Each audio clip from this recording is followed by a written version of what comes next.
السلام عليكم ورحمة الله وبركاته. بسم الله الرحمن الرحيم. معاكم الشيخ مجدي الحسين في فيديو جديد. النهارده هنعمل فراولة بالشوكولاتة وبالعسل.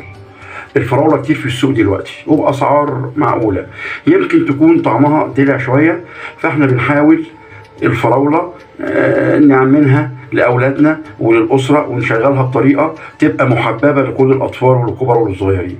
طيب هي الفراولة بنجيبها وبنغسلها غسل كويس، يعني عشان فيها رمل فبتتغسل كويس. بنخليها بالزهره بتاعتها كده زي ما انتم شايفين بالزهره دي. طبعا بننقي الفراوله الجامده، وبنخلي الزهره اللي احنا بنمسك من الزهره ديت، وهنشوف دلوقتي ازاي. وعندنا زي ورقه زبده او مفرش، يعني بنشتغل فيه الحلواني او الحاجات اللي فيها شوكولاته، عسل نحل، مربى فراوله، شوكولاته بيضه مبشوره، قرفه، سكر خشن، شوكولاته بني او اللي هي السمراء يعني مسيحينها على حمام ميه، وشوكولاته انا عاملها اسمر مع ابيض. يبقى فراوله شوكولاته اسمر مع ابيض، شوكولاته بني او السمراء اللي هي الدارك، والقرفه الناعمه، وسكر خشن، وشوكولاته بيضه مبشوره على المبشره، وفراوله فكيكها بسنه ميه، وعسل نحل زي ما انتم شايفين كده.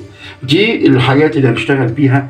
الفراوله بنمسكها من عند الزهره وبنحاول نشغلها ونقول، ما بنقولش الكلام ده هو ده بس، ممكن استعمل كاكاو، طب ممكن استعمل شوكولاته بيضاء، بنسيح الشوكولاته البيضاء او اي شوكولاته عندنا على حمام ميه، يعني في كازرونه صغيره فيها الشوكولاته بشويه زيت، الشوكولاته بشويه زيت، وتحت منها حله صغيره ميه، ونحاول الميه ما تطولش الشوكولاته، عشان الميه ان طالت الشوكولاته مش هتبقى كويسه وهتبوظ مننا. قرفه ناعمه اشتغل بقرفه ناعمه، سكر خشن اشتغل بيه، طيب عندي جوز الهند ناعم اشتغل بيه، شوكولاته مبشوره اشتغل بيها، مربى، عسل. بحاول اعمل تشكيله من الحاجات اللي قدام مني، اذا كان عسل او مربى او قرفه او شوكولاته او دوت، ونحاول نوريكم ازاي دلوقتي هنعمل الايه الفراوله بالشوكولاته وبالعسل. الفراوله بحاول امسكها من عند الزهره، وامسك البوله كده اللي فيها الشوكولاته واعمل كده اهو زي ما انتم شايفين، وبحاول انقي الفراوله اللي هي الكبيره شويه. طيب واحده كمان برضو من نوع الشوكولاته التاني اهي زي ما انتم شايفين كده اهي اهي اهي اهي.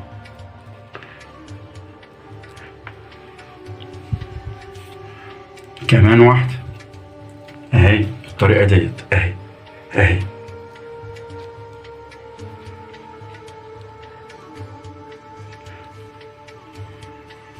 جينا العسل كده اهو بالعسل اهو اهو، وبالسكر اهو، شايفين الشكل اهو.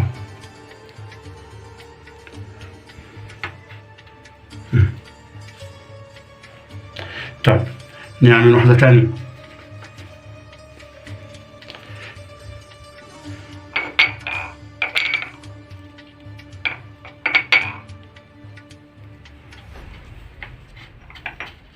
اهو بالسكر كده، حطنا الاول في العسل وبعدين في السكر خلاص. طيب نعمل حاجة تانية في العسل. العسل دي عسل نحل، هي دي الحاجة اللي هتخلي الفراولاية تشيل اي حاجة او تمسك اي حاجة اهو.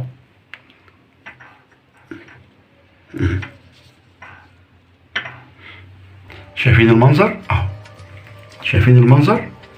نعمل واحدة تانية بالشوكولاتة البيضاء اهي اهي. احنا بنوري بالراحة عشان الكل يبقى ايه يستفيد ويفهم القصة رايحة فين او جاية منين يعني. وهو طبعا النوع ده بيتقدم، انا بعمله ادخله التلاجة شوية يتقدم على طول، ما يقعدش كتير في التلاجة يعني. ليه؟ عشان ما يطرش مني ويريح. طيب نجيب واحدة تانية اهي بالمربى اهي، مربى الفراولة. افضل مربى الفراولة عشان يبقى نفس التست بتاعي هو. وعلى فكرة في ان شاء الله حلقة عن انواع مربات هنعملها ازاي بامر الله يعني اهو. ادي كده اهو اهو اهو بالراحة وكل هدوء كده خالص، مفيش اي مشاكل اهي اهي. شايفين الشكل اهو، شايفين الشكل.